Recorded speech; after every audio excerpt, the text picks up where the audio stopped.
You know, in a world that often feels, well, chaotic and just overwhelming, what if I told you there's a roadmap for finding clarity and purpose that's been around for over 2,500 years? Today, that's exactly what we're diving into. The Buddha's incredibly practical guide to a better life, known as the Noble Eightfold Path. I mean, we've all been there, haven't we? Feeling a little lost, kind of tossed around by life's ups and downs, just wondering if there's a clearer way to move forward.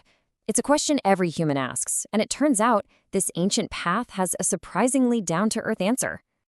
So, the Buddha's core insight wasn't about some extreme all-or-nothing solution. Nope. Instead, he proposed this really balanced approach, a path that skillfully steers clear of the usual traps. He called it the middle way. And this really gets to the heart of it. The Buddha saw these two dead ends that people get stuck in. On one side, you've got the life of just chasing pleasure. The party that always ends and kind of leaves you feeling empty. But on the other side, you have extreme self-punishment, a life of just grinding hardship that doesn't actually lead to any wisdom. He realized true freedom, it's not at either of those extremes. It's right down the middle. And this is what makes the Eightfold Path so powerful. It isn't just a nice philosophy. It's the actual, actionable solution to the problem of suffering that he laid out in the Four Noble Truths.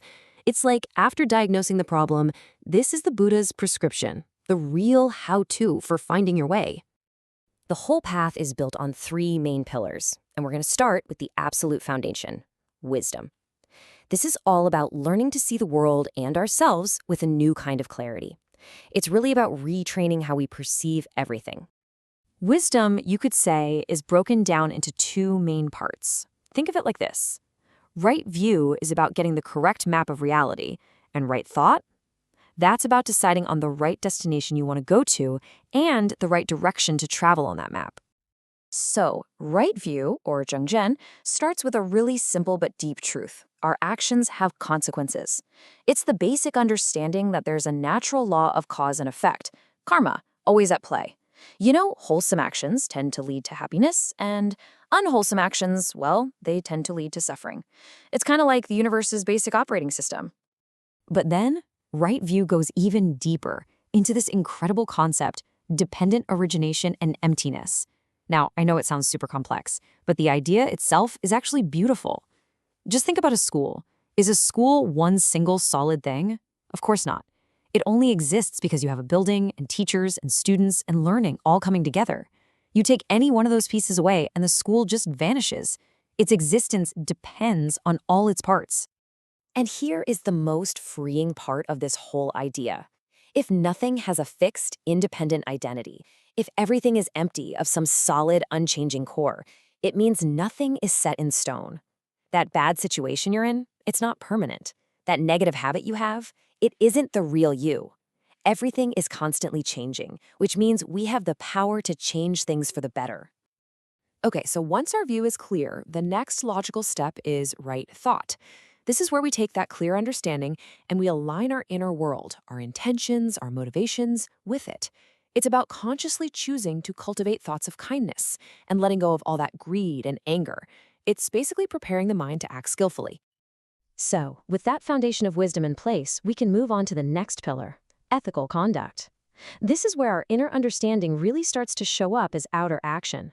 It's how we engage with the world, day in and day out.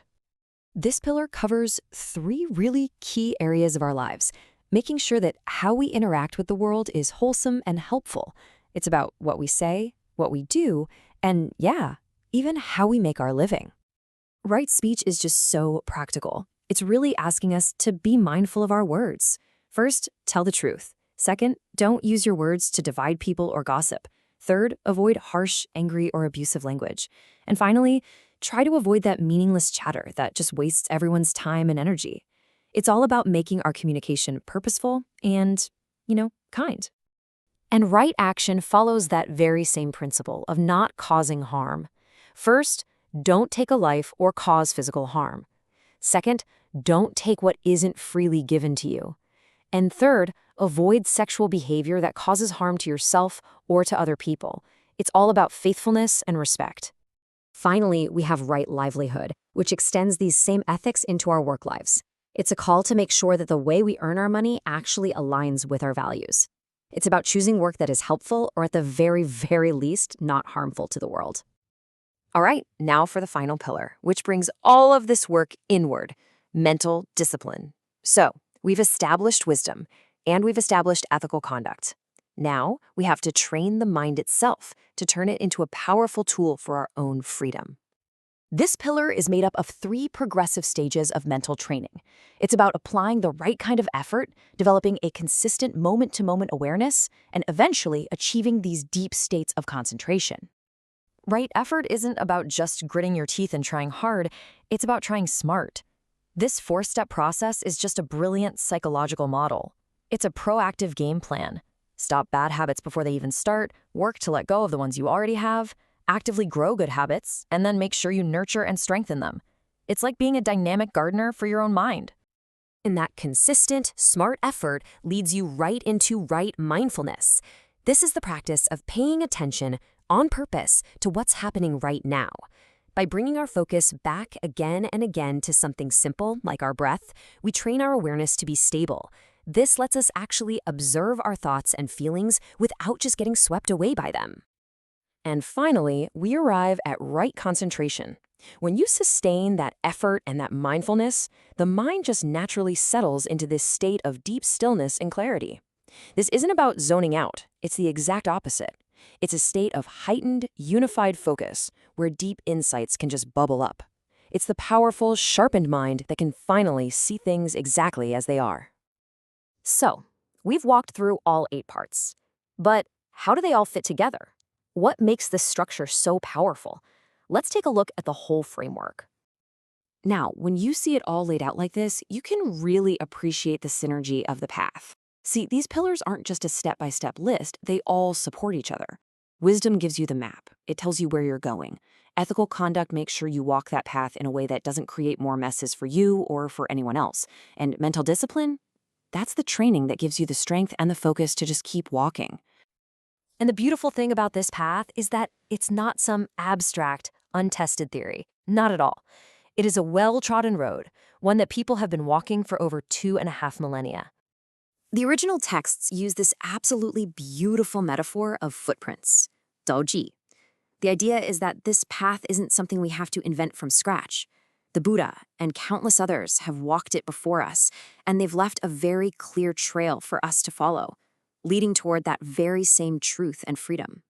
So, the path is laid out. The footprints are there. The only question left for any of us is a simple one. Where will you place your next step?